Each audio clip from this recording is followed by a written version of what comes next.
Welcome to mister nobody CV. பார்க்க ஒரு movie வந்து the call him OG 2025 release ஆன ஒரு ஆக்ஷன் ட்ராமா மூவி. இந்த படத்தோட ஃபுல் ரிவ்யூ போதுமே நம்ம சேனலில் இன்னும் சப்ஸ்கிரைப் பண்ணாமல் பார்த்துக்கிட்டு இருக்கீங்கன்னா சப்ஸ்கிரைப் பண்ணுறேங்க. இந்த டெல்ஸ் மை லாட் வைஸ் உங்களுக்கு நிறைய மூவி ரிவ்யூஸ் அப்டேட்ஸ் வந்துகிட்டு இருக்கும். அண்ட் இந்த படத்தோட கதை எங்கே ஆரம்பிக்குது அப்படின்னு பார்த்தீங்கன்னா, ஃபஸ்ட்டு வந்து ஒரு பெரிய இந்த சாமுராய்ஸ் யக்கூசா அந்த அந்த அந்த லைக் அந்த கல்ச்சரை சேர்ந்த நிறைய பீப்புள்ஸ் இருப்பாங்க. அதில் வந்து ஒருத்தர் நம்ம ஊர் சேர்ந்த ஒருத்தர் சதன் பார்ட்டை சேர்ந்த ஒருத்தர் வந்து சதன் பார்ட்டை சேர்ந்த ஒருத்தர் வந்து ட்ரெயின் எடுத்து ஒரு பெரிய மாஸ்டர் ட்ரெயின் எடுப்பார். ஆனால் அங்கே ஏதோ ஒரு பிரச்சனை நடந்ததுனால அந்த இடம் ஃபுல்லாக அழிஞ்சிடும். இவர் மட்டும் அங்கேருந்து தப்பிச்சுட்டு அண்ட் இவரோட பேர் வந்து ஓஜாஸ் கம்பீரான்னு சொல்லுவாங்க. இவர் வந்து ஓஜின்னு சொல்லிட்டு கூப்பிடுவாங்க. இவர் வந்து போகிற சமயத்தில் ஒரு ஷிப்பில் போகும்போது அங்கே வந்து சத்யநாராயணன் அப்படின்னு சொல்லிட்டு ஒரு கேங்ஸ்டர் ஒருத்தர் இருப்பார், பாம்பே சேர்ந்தவர். அவர் வந்து கோல்டு வந்து அங்கேருந்து கடத்திட்டு போயிட்டு இருப்பார்.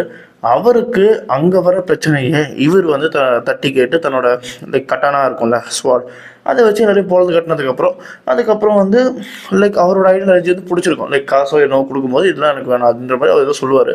சொன்னதுக்கப்புறம் வந்து அவருக்கு பிடிச்சி போக அவர் வந்து கூடயே வச்சுக்கிட்டு நம்ம சத்யநாராயணனோட லைக் ரைட் ஹேண்டு மாதிரி, கிட்டத்தட்ட ரைட் ஹேண்டு மாதிரி வச்சு ரீப்ளேஸ் மாதிரி இவருக்கு அடுத்து லைக் எல்லா பவரும் இவருக்கு அப்படின்ற மாதிரி மொத்த பாம்பேயுமே வந்து கண்ட்ரோல் பண்ணி வச்சுருக்க அந்த சமயத்தில் அங்கே ஒரு எப்படி சொல்லுங்க, ஒரு கண்டெய்னர் ஃபுல் ஆஃப் ஆர்டிக்ஸை வந்து இம்போர்ட் பண்ணோம் அப்படின்னு சொல்லிட்டு ஒரு விஷயம் அங்கே போயிட்டுருக்கும். ஓகேங்களா? அந்த சமயத்தில் அந்த கவர்மெண்ட்டில் இருக்கிற ஒரு பெரிய ஆள் வந்து உள்ள ஒருத்தர் வந்து இன்க்ளூட் ஆகிருப்பார் அப்படின்னு சொல்லிட்டு தெரிஞ்சதுக்கப்புறம் பட் அதை தடுத்து நிப்பாட்டணும்னு சொல்லிட்டு இவங்களும் பல வேலைகள் பண்ணி அதுக்கப்புறம் அந்த கண்டெய்னரை மறைச்சே வச்சுருவாங்க. யார்? நம்ம ஓஜி. ஓகேங்களா? அதுக்கப்புறம் என்ன அப்படின்னு பார்த்தீங்கன்னா, அங்கே ஒரு பிரச்சனை நடந்துடும். இந்த கண்டெய்னர் விவகாரமாக சத்யநாராயண வீட்டிலே வந்து நம்ம ஓஜி வந்து ஒருத்தரை கொலை பண்ணுறாரு. லைக் சத்யநாராயண புள்ள மீன்ஸ் லிட்டரலி பையனை. ஓகேங்களா? கொலை பண்ணதுக்கப்புறம் என்ன ஆகுது அப்படின்னு பார்த்தீங்கன்னா, அவருக்கு எதுவுமே வேணாம்னு சொல்லிட்டு அவர் அங்கேருந்து வெளியே போயிட்டு தனக்குன்னு சொல்லிட்டு ஒரு தனி ஃபேமிலியை ஆரம்பிச்சிடறாரு.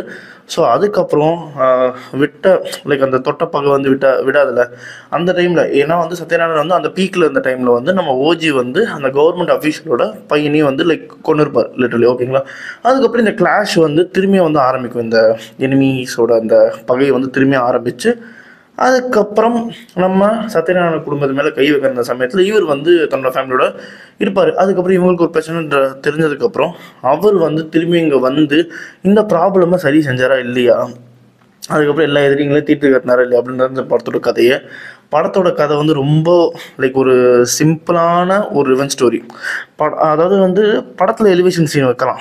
எலிவேஷன் சீனே படமாக இருக்குது. எங்கே பார்த்தாலும் எலிவேஷன் சீனு. அந்த எலிவேஷன் சீனுமே வந்து அவ்வளோ ஆடியன்ஸு அவ்வளோதான் கத்திக்கிட்டே இருந்தாங்க. எனக்கு ஒன்றும் புரியல. எனக்கு ஏன்டா கத்துறீங்க, எதுக்குடா அவ்வளோ ஃபேன் பேஸ் இருக்குது.